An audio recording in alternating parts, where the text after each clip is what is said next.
Ladies and gentlemen, the Senate Health and Welfare Committee will be called to order. And we welcome you all to our agenda today.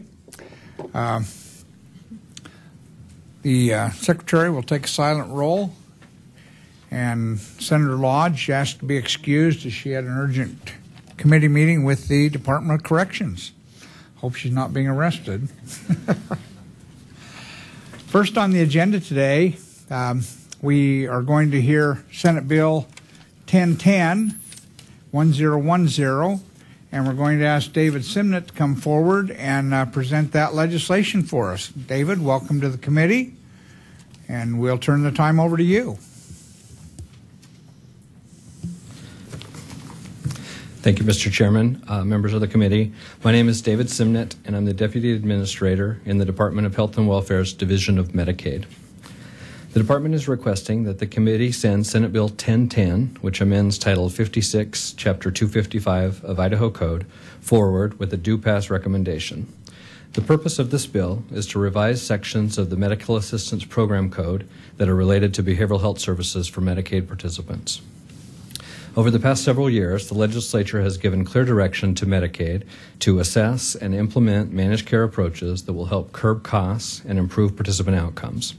In 2010, through House Bill 701, Medicaid was directed to review and implement additional managed care at-risk contracts or selective contracts, and to explore new waivers for mental health, developmental disability, and any other optional services for all Medicaid populations. In 2011, through House Bill 260, the legislature directed Medicaid to develop an overall managed care plan that included managed care contracts to pay for behavioral health benefits, and directed that at a minimum, the system should include independent, standardized, statewide assessment and evidence-based benefits provided by businesses that meet national accreditation standards. Since that time, we've been working closely with stakeholders to identify priorities and areas of concern, researching evidence-based approaches, and looking at successful managed care systems in other state Medicaid programs. On August 27, 2012, we published a request for proposals for Medicaid behavioral health managed care, and all proposals were due to the department by December 5, 2012. We are currently evaluating the proposals that were submitted and expect to enter into a contract with the managed care entity and begin the readiness review process within the next month. We anticipate that the behavioral health care managed care program will begin delivering services to Medicaid participants on July 1, 2013. The proposed changes in this bill are quite simple and accomplish the following. First, changes the term mental health to behavioral health to be inclusive of both mental health services and substance use disorder services, both of which are currently paid for by Idaho Medicaid and will continue to be covered through our managed care contract. Second, it moves behavioral health services to subsection D of Title 56, Chapter 255 of Idaho Code to make clear that all Medicaid participants may receive behavioral health services based on individualized need and evidence-based practices. And three, it eliminates specific service limitations currently defined in statute. Instead, the contract between Medicaid and the managed care entity will cover services based on evidence-based practices and national standards. In conclusion, these statute changes have no impact on the general fund, but will allow Medicaid to implement behavioral health managed care as directed by the legislature. I respectfully ask the committee to give a due pass recommendation to Senate Bill 1010. Thank you, and I stand for questions. Thank you, Mr. Simnett. We appreciate your time. Very well presented. Committee, are there any questions of Mr. Simnett? Senator Schmidt. Thank you, Mr. Chairman.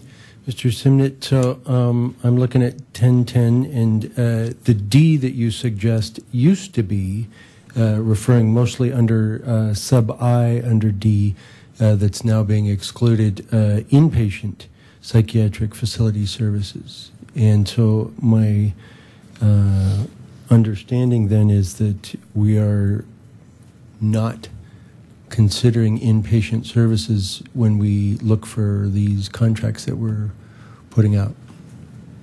Mr. Simnett? Mr. Chairman, Senator Schmidt, that's correct. The inpatient services would not be part of the behavioral health managed care contract.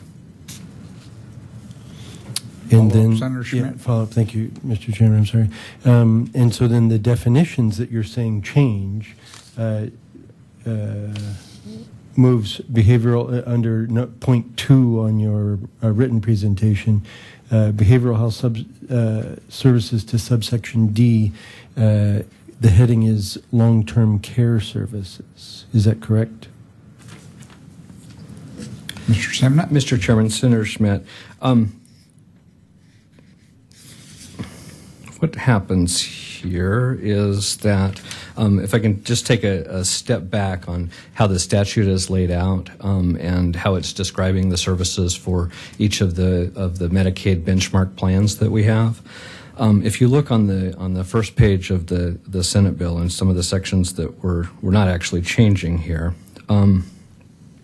under paragraph 2, it talks about the specific health benefits and limitations for low-income children and working-age adults. So this is our basic plan.